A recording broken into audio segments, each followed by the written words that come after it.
আল্লাহ রাব্বুল আলামিন সূরা বাকারার 155 নম্বর আয়াতে আমাদের জানালেন, আল্লাহ রাব্বুল আলামিন 60 নম্বর সূরা নিসার 115 হয় না, তোমরা কি কখনো কষ্ট হয় না? আল্লাহ পরকালের দুঃখ কষ্ট মাফ করে দিবে। আজ থেকে এই হাদিসটা জানা গেল, দুঃখ কষ্ট একজন মানুষের জন্য দেশের প্রধানমন্ত্রী যেই পরীক্ষায় আসছে তিনি পরীক্ষার্থী আলিয়া ফরিয়া সমস্ত পরিবার আলেমদের উপরে দোয়া হচ্ছে, আপনারা দোয়া করার জন্য এসেছেন। উনি গঠন করে 2000 সালে আপনার এই জানতে বাকি নাই এদেশের কোটি কোটি মানুষের হৃদয়ের মানুষ আল্লাহ তাআলা, যিনি দীর্ঘ 15 বছর 3 বার এই বাংলাদেশ পরিচালনা করেছেন, আজ সেই মানুষ সাবেক প্রধানমন্ত্রী বেগম খালেদা জিয়া কঠিন রোগে আক্রান্ত হয়ে পড়েছে।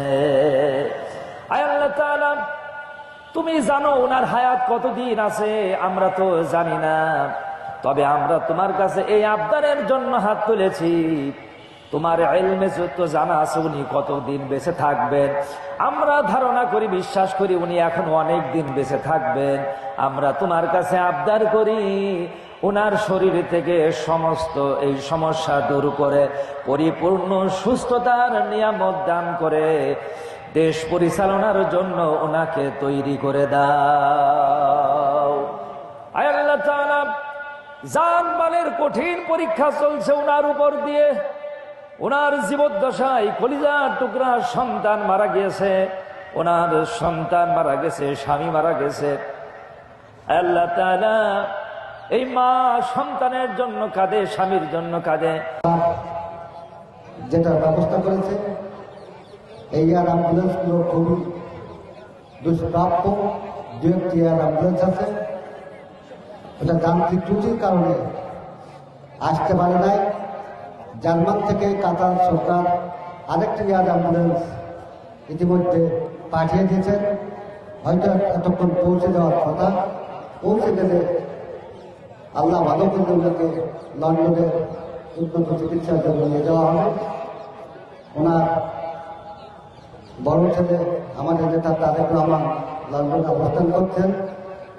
ওনার বড় বৌমা এবং ছোট বৌমা এখানে আছেন। আপনারা জানেন ওনার বড় বৌমা তিনিও আন্তর্জাতিক মানের একজন ডাক্তার, একটা জুবাইরুর রহমান। এবং ওনার ছোট সন্তান আপনারা জানেন